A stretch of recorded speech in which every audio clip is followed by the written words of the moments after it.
Hey everybody, I'm here with Mike Malott, who is one of, if not the top MMA athlete in Canada right now, and one of the top MMA athletes in the world, actually. Mike, thanks for joining us. Thanks for having me. Hey, nice sweatshirt, buddy. Thanks, buddy. Mike's been kind enough to come out and just talk about jiu-jitsu. He's a black belt in jiu-jitsu, and Randori is all about, that's our mission, to give kids with participation barriers free access to jiu-jitsu because it is a great sport and it teaches not just the skills of the sport, but skills of life. So can you think of a time, especially early on, when you started training jiu-jitsu, where there was a particular challenge, or I mean, it could be at any point in your jiu-jitsu journey, like a challenge that was hard to overcome on the mats, and when you did, do you remember anything about that experience? Yeah, I mean, you could say just about any day in particular. There are always challenges on the mats, but I remember being early in my jiu-jitsu journey. I went out to school in Halifax and trained out there, and man, I was just getting whooped on every day. You know, I was a higher level white belt or a brand new blue belt, and I went to a new school and I thought I was really good at jiu-jitsu, and then I rolled with some really high level competitive purple belts and brown belts and, you know, the instructor black belts, and realized there are levels to this game, and just I was the nail for a long time, and there were a lot of sessions where I left thinking, man, how are these guys this good, and how am I ever gonna get to that level to where I can compete with these guys? And jiu-jitsu is a great example in life of just sticking with things and putting work into something consistently, and reaping the rewards over time, because you break through those barriers again and again and again. And although it can be frustrating at times hitting that wall or hitting that barrier, when you finally break through it, it just feels so rewarding, and I find it teaches you lessons that transfer into everyday life. Yeah. I mean, I'm 55 and I've been training for a few years, and I find that like it's really changed the way that I think about success and failure. I now think about challenges and growth, you know, because I do get crushed a lot. Oh man. Yeah. So you were out there, you primarily went to go to university, and then you started training jiu-jitsu out there, but you've been training before. You said you were like a blue belt, right? Yeah. What, and you weren't yet a pro, or were you competing at that point amateur level, or you weren't a pro at that point because you were in school? I was fighting professionally when I was in school. So MMA, amateur MMA wasn't legal in Nova Scotia at the time, so it was just professional. So I had some amateur kickboxing fights, some amateur Muay Thai fights, and some jiu-jitsu tournaments. But if I wanted to compete in MMA, I had to go straight to pro. Yeah. And my coach at the time in Halifax owned Titans MMA and ran Extreme Cage Combat ECC fight promotion. So they ended up getting me a few fights while I was in university. I had my first, technically my first 4 fights while I was in university. And yeah, I went up to school. I trained a little bit in Ontario first at some regional gyms, and briefly met my now striking coach, Kurel and Halmajan, a Muay Thai coach, and did a little MMA and Muay Thai at that gym. And then went out east and focused on everything, but jiu-jitsu is the one that we probably did the most. Yeah, I got a lot of experience out there. Cool. And you've also been a coach you worked as a coach for many years, didn't you? Mm-hmm. In Canada and the States? Yeah, so throughout kind of my MMA career, coaching has been there for me. A lot of times I coached a little bit in Ontario. Then I moved to Northern California to train after I was done school, and just fully commit myself to training and competing in MMA. And I coached more rec classes while I was competing in MMA. I took a little hiatus from MMA competition and focused more on my jiu-jitsu and wrestling and some strength training and stuff, and became an MMA coach, and ended up coaching at a little bit of a higher level. I coached something like, I cornered guys about 25 times in the UFC. So a bunch of guys is everywhere from, you know, early prelims in the UFC to main event world title fight. I cornered Cody Garbrandt in one of his world title fights. Cornered UFC Hall of Famer Uriah Faber in 2 of his fights. So I got a lot of experience as far as teaching people their first hip escape in jiu-jitsu and their first jab in boxing and getting guys ready for the biggest title in sports. That's pretty cool. So you've done, well, it's mixed martial arts, you've done striking, various kinds of striking, wrestling, grappling, jiu-jitsu. The thing I like about, I like many things about jiu-jitsu. One of the things I like about jiu-jitsu is that I'm not likely to get a smack in the face. So our program are kids between, I think 7 up on through high school, and even if we have an opportunity in the future to work with kids, young adults who are in their like 18, 19, 20, that's on the radar too.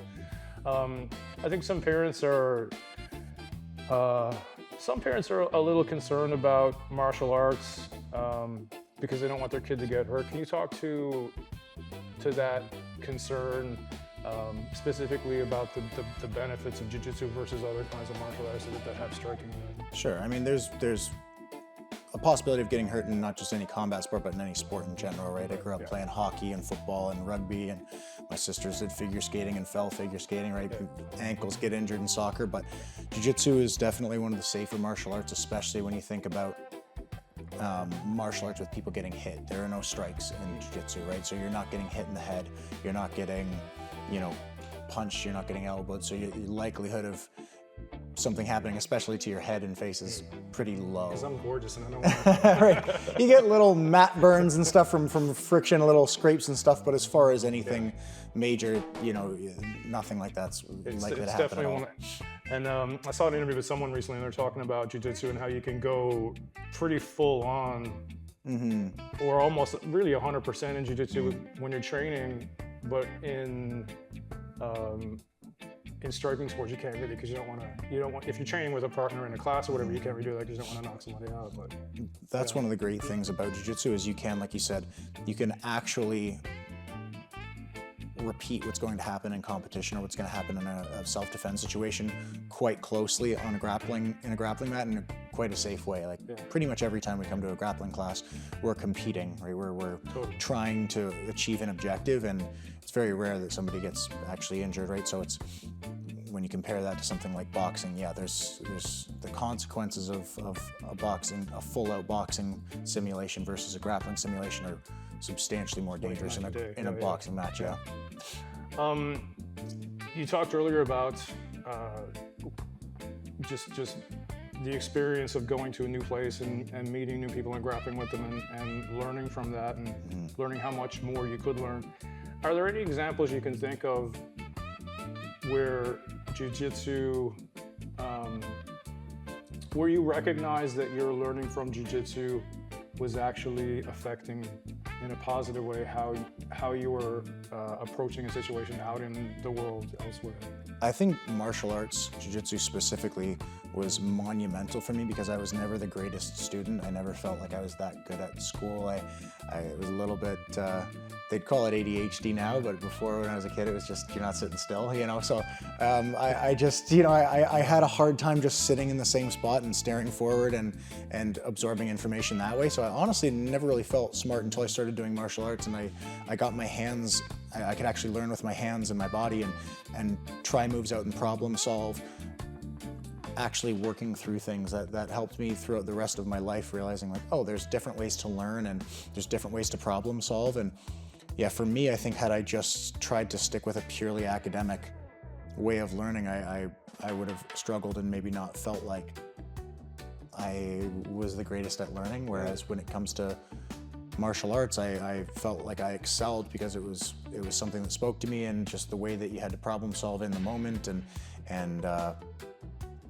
and really reverse engineer what's going on in a grappling match. Like the amount of times you get your butt kicked on the mat and you leave, and I'm either on the drive home or I'm walking home and I'm like, okay, I ended up in that position. What happened here? I was here. Okay, how else could that have gone? What should I have done differently? And you end up problem solving in your mind and seeing the results the next time that you're on the mat has helped me throughout my life. I feel like I've taken that approach into my MMA career, whether being investing or any other type of venture outside of martial arts. And you ended up doing okay with academics because you got a degree out in the East Coast. Yeah, did already got a bachelor's degree out from Dalhousie, so I ended up being all right. Cool. Yeah. Cool. So one of the things I like about you and admire about you is that in the sport that you're in the promotion that you're in the UFC, there's a lot of, especially coming up for a match, there's a lot of, what would you call it? Trash talk and that kind of thing back and forth. And you don't engage in any of that. You're there to do the sport and do your best and win. But you don't engage in any of the other stuff on the outside. That I understand where it comes from. It sort of helps. There's a mental game. You want to sort of make your opponent feel angry or get them off their game or whatever. You also want to generate interest from the audience and sell more tickets and that kind of thing. But you don't do that, and I think that's really cool. Thank you. How do you not do that? How do you stay detached from that and is it difficult? Is it just, do you just remain calm and it's easy for you? Like how does that play out? It can be, and I could talk about this for 5 hours as to what my mindset is with those things. But a few quick points. Number one, I think martial arts is especially competing in martial arts, I think the word art gets overlooked in martial arts. I think martial arts is an expression of who you are as a person. So when we look at somebody who, for example, loses their cool easily or flips out and screams at people, you see that in someone's fight style. So if somebody talks that way, I find it almost always correlates to their fight style. You can disrupt you can get in their head and you can disrupt them and you can get them off their game and force them to do things that they don't want to do. So if somebody's easy to provoke in their personality, they're probably easy to provoke in their fight style. That's somebody who, in the octagon for me, is someone who I can probably prod and poke and make them do things that they don't want to do. So I try to be a person that's even keel and remain in control of myself, which was not always the case. When I was a young teenager, I had the shortest fuse. I was a spaz. I was like, if you said anything, it was like, let's go. I was always the second smallest kid for some reason, always the second smallest kid in my year throughout school until about grade 10. I didn't hit 5 feet tall until grade 9. I didn't hit 100 pounds until grade 10. So I was like the little kid with little man syndrome, right? Like I had something to prove at all times. I had a chip on my shoulder. And I found in martial arts, that would get me in trouble because I'd lose my cool. I'd hold my breath. I wouldn't think clearly, and I'd start losing in the room. And I wanted to control that, and martial arts really put something that was what I think was kind of a flaw in my personality under a microscope and really amplify it, and it brought attention to that. And so it helped you rein that in, even at a young age, what, 10, 11? Yeah, I mean, your martial arts coach is beating you up. You can't scream at him and yell at him and try and beat him up. Number one, you can't beat him up. He's going to beat you up. And this is a place of discipline and respect. You don't scream at people. You don't lose your cool at your instructor, right? Like, taught me how to control myself. And so from that aspect, it made me really focus on that, and that's something that I consider one of my strengths now, is remaining calm. Like you said, I don't engage in the trash talking. One, because that's not me, and I try to remain genuine to who I am. So that's all kind of reminding me of a quote I read or an interview I saw with you where you said that winning is not going to change who you are, and also losing won't change who you are. Can you talk a bit about that? Sure, yeah. So winning and losing is ultimately extremely important when you're competing, right? You want to be a professional athlete. Outcome does matter as much as sometimes you want to try and lessen the pressure. Winning and losing can change the outcome of your career, right? Lose too many fights, you don't have a job anymore. Right. But the things that truly matter in my life, I have a wonderful wife, I have wonderful friends, I have a wonderful family. I get to do what I love every day. We were just here training at the gym, and that's my job. I got to come hang out with some of my best friends. Andre, our coach, is one of my best friends. I've known him for 13 years, and I get to just hang out and do what I love every day. So I'm really blessed and fortunate in that way. And I also try not to let winning or losing change the way that I behave. Like it shouldn't, right? Like if I put in as much effort as I possibly can and prepare to the best of my abilities and really try my best. If I win, then great, that's awesome. And if I don't, then I did everything I could. We're gonna adjust the way that we can, but I'm not gonna change my personality and act extra confident and cocky because I won, or act meek and scared because I lost. Like, I am who I am, and I'm doing my very best, and I'm proud of that regardless of the outcome. Obviously I want to win, but the things that you can't always control the outcome of a fight. And to be perfectly honest, when I head into fights, it's not even really what I'm focused on, winning. Like, I'm focused on sticking to the things that we've prepared and problem solving in the moment. And I just trust that doing the things that I've trained and staying disciplined and remaining intelligent, remaining calm, and not letting the pressure of fighting in front of 20,000 people and knowing that, millions of people are watching on TV, not letting that affect, my performance. I find that's both useful for my career, but also just makes me more confident in who I am and sticking to my values. That's something that reminds me of something that Andre, our coach, who you mentioned as a friend, he's said. I remember him saying it early in the days when I first started a few years ago, is that just don't focus on promotions. Don't focus on the belts that you want to get. Just trust the process. And everyone's on a different path, so that, people say, like, usually on average it'll take 2 years to get your blue belt, but I'm already in my 3rd year, and like that's fine. Everyone is different, and just trust the process, and yeah. So it's I love jiu-jitsu, and I appreciate the fact that it's given me a chance to talk to a professional athlete who knows it much better than me and who's on the world stage, and it's not something that happens every day. And I appreciate all the great insights that you've given us, and the advice. And I can't wait to listen back to this, because there was some real gems in there. And I know that you're really being successful now, but I know that success has only come from a lot of hard work and failures along the way. And I really like that you're a guy who doesn't deny that. It's cool. So thanks for supporting Randori, and all the best and more success in the future. Thank you very much. I love that you're helping other people and providing martial arts. I love that. It's great. Dude, this never would have happened if I didn't start jiu-jitsu. Yeah. Like I said early, it changed the way that I think about success and failure, and I was very anxious and not a lot of self-confidence, or I would have lots of big ideas and I would let them get too big, and then I'd be afraid of them. And training jiu-jitsu, especially I think here at this gym, the Grappling Garden, the way that Andre and his team approaches it, honestly, this foundation wouldn't exist if I didn't train with these people and learn the way I've learned, to learn from a failure and to approach something that's uncomfortable.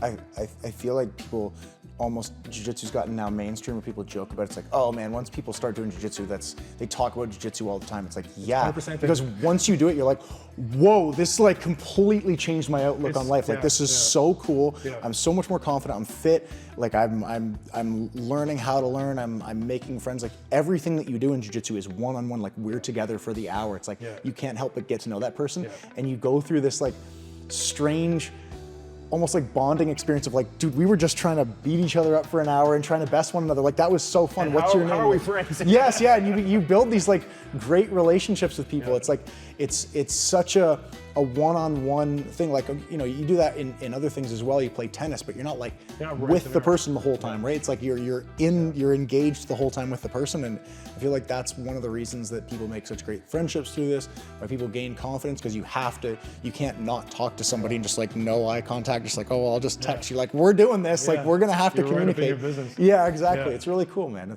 There's one of the, when I was putting packages together at the very beginning, I was looking for research about, I love jiu-jitsu and I know my experience, but I wanted to see some research on to tell other people, like people that study this. And one of the things that one of the studies found was the oxytocin level. Oxytocin is a natural hormone that